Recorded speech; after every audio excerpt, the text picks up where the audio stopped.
এই ফার্মে বসানো হয়েছে প্রায় 56 লাখের বেশি সোলার প্যানেল, যেগুলো একসাথে 3.5 গিগাওয়াট বিদ্যুৎ উৎপাদন করতে পারে, যা আনুমানিক 600 কোটিরও বেশি ইউনিট। আর এত পরিমাণ বিদ্যুৎ দিয়ে 30 লাখেরও বেশি বাড়িতে বিদ্যুৎ পৌঁছে যায়। চীন এই প্রকল্পের জন্য ব্যয় করেছে $2.13 বিলিয়ন। চীন শুধু বিদ্যুৎ উৎপাদনের কথাই ভাবেনি, তারা চিন্তা করেছে ভবিষ্যতের স্মার্ট এনার্জির কথা। তাই তারা শুধু মরুভূমিকে কাজে লাগিয়ে সোলার প্যানেলের মাধ্যমে বিদ্যুৎ উৎপাদন করছে না, তারা পানির উপরে হাজার হাজার সোলার প্যানেল বসিয়েছে। এটা তেল পরিবহনের জন্য তৈরি বিশাল এক ট্যাঙ্কার। এর দৈর্ঘ্য প্রায় 200 মিটার, যা 2টি ফুটবল মাঠের থেকেও বড়।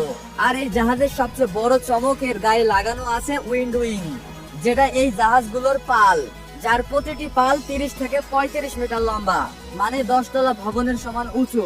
এই পালগুলো বাতাসকে টেনে ধরে, আর সেই বাতাস ধরে জাহাজকে সামনের দিকে ঠেলে দেয়।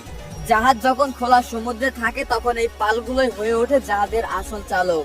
যেখানে সাধারণ জাহাজ তেল ছাড়া 1 মিটারও সমুদ্র পাড়ি দিতে পারে না, সেখানে এই জাহাজ 1 ফোঁটা তেল ব্যবহার না করেই শুধুমাত্র বাতাসের মাধ্যমে হাজার হাজার কিলোমিটার সমুদ্র পাড়ি দিয়ে ফেলছে।